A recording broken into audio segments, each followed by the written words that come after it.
Hello everyone and welcome to SuttonsDaze. Today we're going to be canning up a whole bunch of ugly chicken. Ugly chicken for the win. It is awesome. It is fantastic. It is something that we use a lot of in our household, and it has started a movement, an ugly chicken movement that I never thought I'd see the day. But I have a really great announcement also. So in May, from the beginning to the end, Monday through Friday, 5 channels, 4 weeks, we are going to have an ugly chicken cook-off. Say what? I know, right? An ugly chicken cook-off. It's going to be just fantastic. So 4 of my really great friends are joining me for this collaboration. And of course, we are doing a giveaway.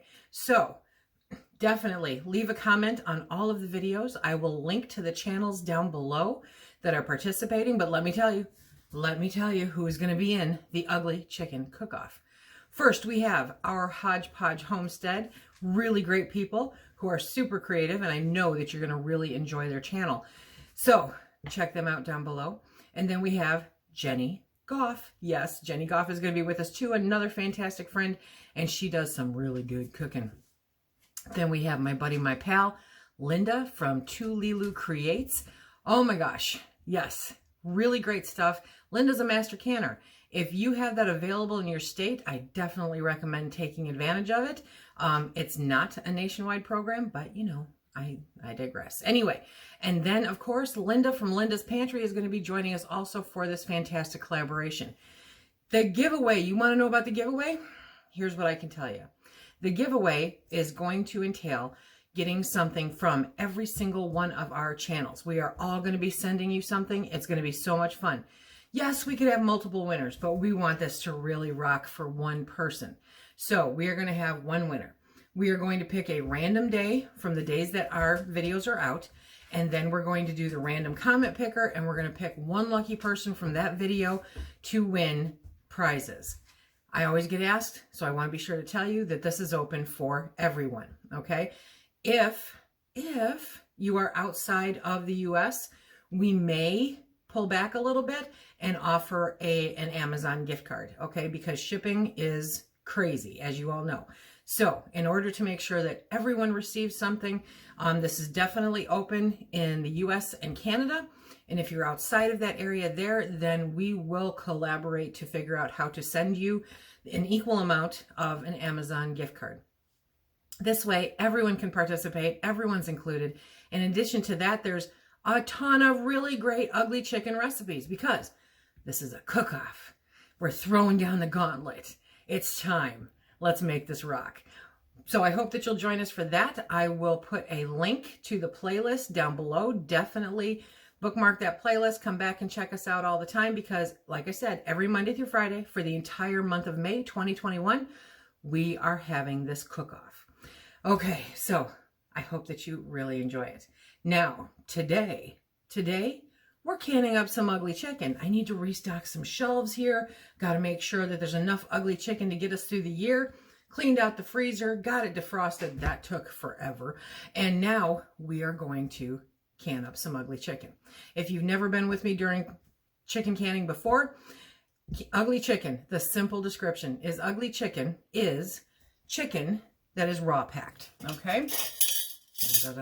So why is it called ugly chicken? Because when it's in the jar, it's ugly. It's ugly. That's how I called it ugly chicken. Because some people are super sensitive to the way that it looks. They think the presentation in the jar is a very important thing.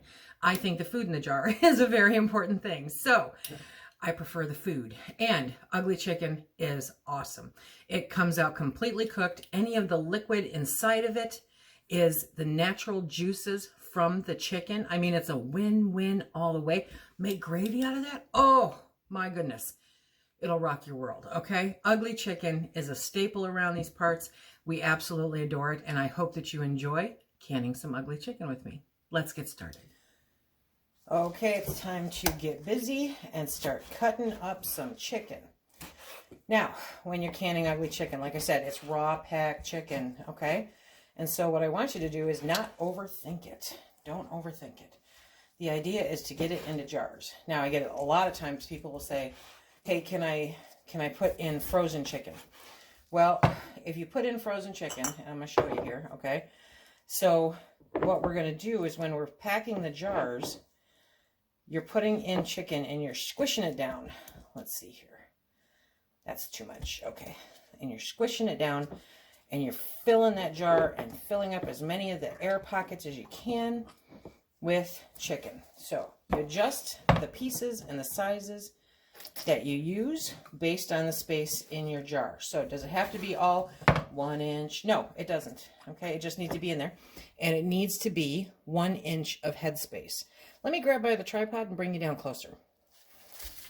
You want to make sure that when you put the chicken in there, you're pushing it down, trying to push out as many of the air pockets, but staying at 1 inch headspace.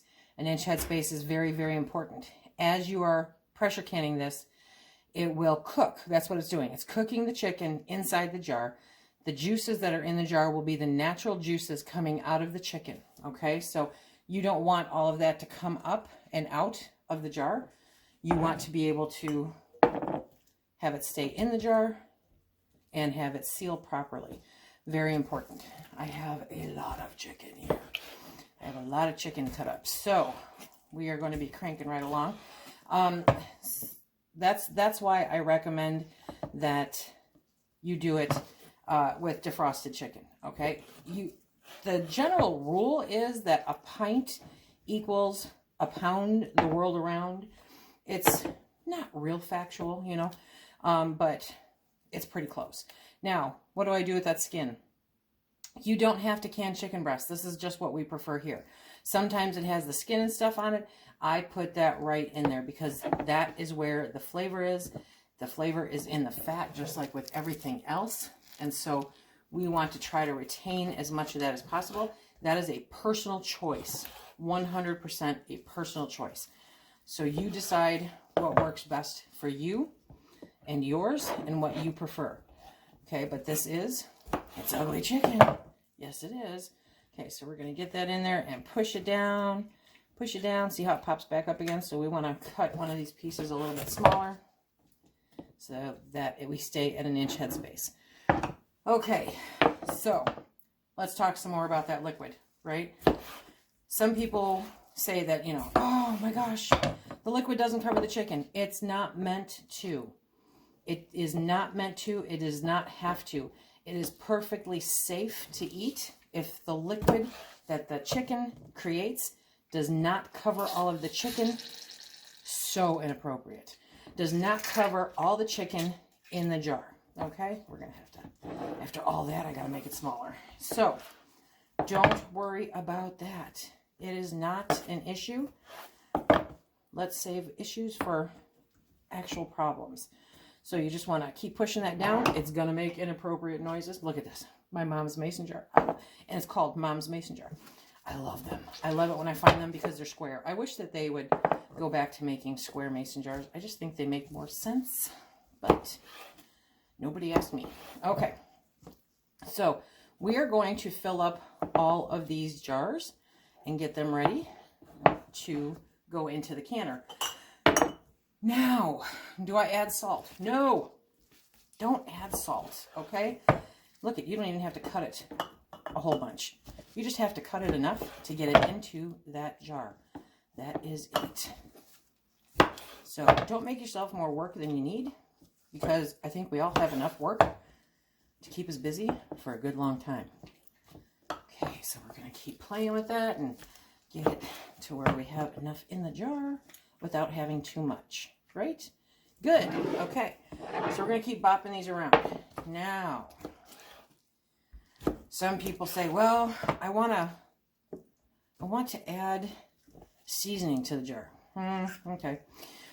When you add seasonings to the jar, you are right off the bat limiting your choices for what you can use that chicken for. I am a huge advocate of don't do that, okay? Put the seasoning in when you open the jar. You are not saving any time by adding it in ahead of time. You really are not, okay? Squish. So, I mean, this is just how quick and easy it goes. Of course, this is a lot of chicken. But I made room in the freezer. Yes, I did. Do you love this knife? I love this knife, you guys. I'll put a link to it down below. Love this knife. Okay. Makes quick work out of everything. There we go. Look at that. So we are just cranking right along. Look at how many we filled already. Now, in that canner load, we're going to do our 23-quart Presto pressure canner. So I can get, two racks in there of chicken. Okay, so depending on your canner, that will be, and your jars. I will say, wide mouth jars take up a tiny bit more space. So it'll be anywhere between 17 and 19 pints of chicken. I don't can quarts. Can you can quarts? Yes, you can can quarts. Absolutely. Then those will hold approximately 2 pounds of chicken. You can do it. You just adjust the time that you are canning for, because quarts take more time, right? But I prefer pints because, well, there's just 2 of us, and because we really only need a pound at a time. Still inappropriate. Yes. Okay. Inappropriate chicken. What are you going to do? Okay. So we are going to get these jars filled, and then I will come back and I will walk you through the rest of the process. Now, I have made a couple of videos showing you how we can our ugly chicken, and so you can always refer back to those. I really don't think my process has changed a whole bunch, so you can go back and look at those too if you want to, but we are making sure that we get the jars stocked up. These were at last year's prices. Let me tell you about prices, okay? We've been talking about the fact that prices on food are going to go up. And this is a typical increase for us in our area, is that by the time you get to summer, you're hitting more than $2 a pound for chicken. Now, last year it didn't do that, but last year, you know, was 2020. Anyway, so what I'm seeing this year, though, we bought this chicken at 99 cents a pound on sale. Yes, we did. We got it at 99 cents. And so the chicken, if I had to go out and buy it today, is $1.99 a pound. That is 100% increase. It's not unusual. It's actually normal. So I'm not too stressed over it. Now, if it stays that way and it doesn't come back down to 99 cents a pound, then we got something to chat about. But this is normal. Start paying attention to your sale flyers and pay attention for a whole year. Make a log, you know, keep a notebook that, you know, write down the date and the sale prices in the store, and you can keep track of what is happening in your area with regards to the cost of your food and the food that you use. I know that our chicken goes up typically this time, you know, this time of year and into the summer. By summer, this is going to be way over $2. Way over $2. So I know that not only am I feeding my family really good, healthy food, real food with no garbage in it, okay? But in addition to that, I'm getting it at the best price. The best price. Canning it when I have time to can it and putting it up for a later date. There's not a jar of chicken in our house that we paid more than 99 cents a pound for. Not a single one. So watch your sale prices, learn your sales cycles. They're really important. And join me in canning some ugly chicken. That's not going to fit. Okay, we'll be back when I have all the jars filled. Okay, so I'm stopping here. I still have half a bowl of chicken to cut up, but I have 18 plus pints here, so we're going to get these rocking so that I can get the canner started, so I'm not doing this at midnight tonight. Nobody's got time for that, okay? So I am taking some vinegar and a paper towel, and I'm going around the rim of each and every jar, cleaning it off to make sure that there is no debris and to double check for any chips or cracks or anything like that, because all of that can cause your lids to fail. And that kind of defeats all of the work, you know? We don't want to do that. Okay, so I want to make sure those are all clean, and then we will add the lids. I cannot wait until May with the ugly chicken cook-off, yes. We're going to see so many great new ways to use our ugly chicken. This is one of those 365 days out of the year food preps, excuse me, because it makes great soups, it makes great stews, it makes great casseroles, and it makes amazing, I mean seriously, amazing chicken salad. So you're definitely going to want to come and check out this awesome collaboration. We've been having fun with the collaborations this year, haven't we? Yeah. Okay, so these are lids that I have had, you guys. I have no news as of the recording of this video about the resurfacing of lids. So hunt them down, hunt them down. Make frequent trips if you have to. I still highly recommend staying away from Amazon because that's just a hot mess. Okay, so now we're going to put on our rings, finger tight, okay? And then we're going to put them in a canner. Now, in the canner, I have already added 3 inches of water and my first rack. And now I'm going to add a bottom layer of all of the jars. The water in the canner, very, very, very important. The water in the canner is cold because the chicken in the jars is cold.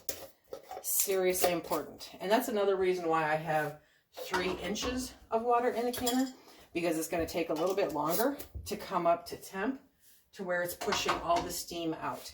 Remember that you want to vent your canner once these all go in and the lid goes on. You turn on the heat. You want to make sure that when it starts venting a steady stream of steam, that you let it do so for 10 minutes. Set your timer. Pay attention. Very important, because what that does is it vacates all of the excess air out of the canner, allowing the canner to come up to the proper pressure and temperature necessary to make what you're doing safe to eat.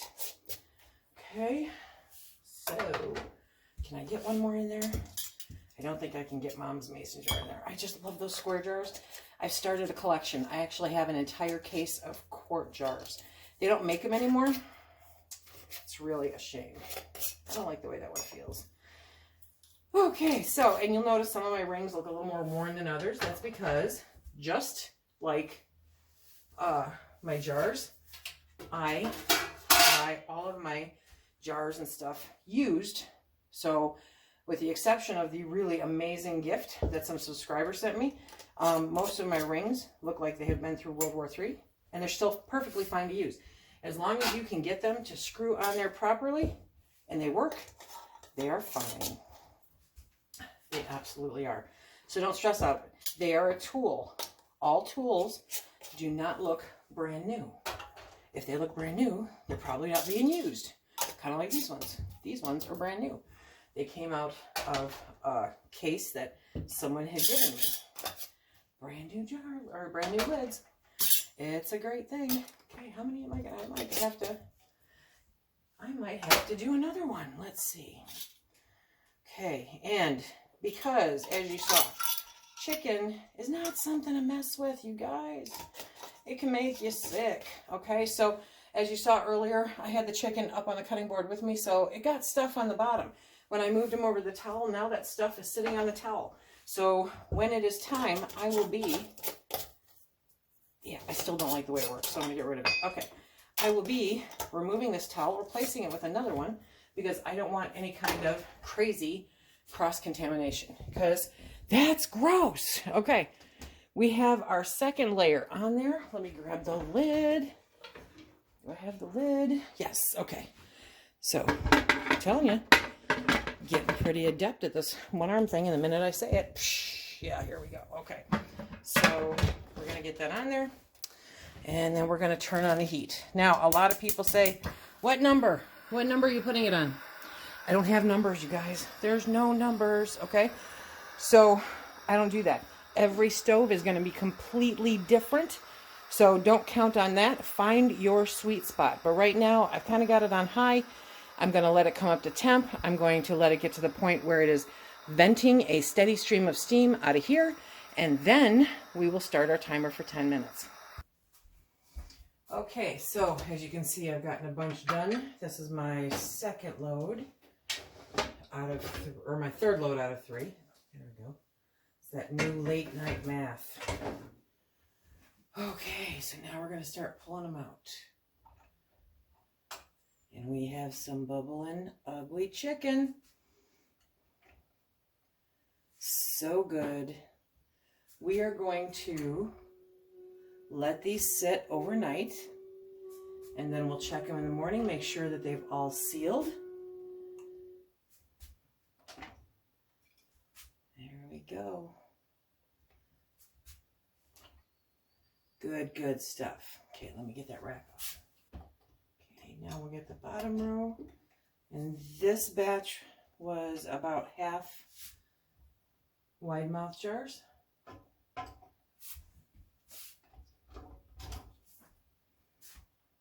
Look at that.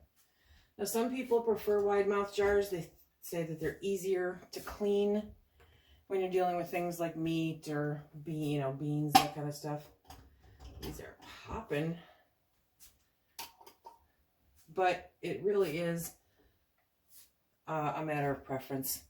I don't really have a preference. There we go. Look at that. That is some beautiful ugly chicken. And the jars are singing.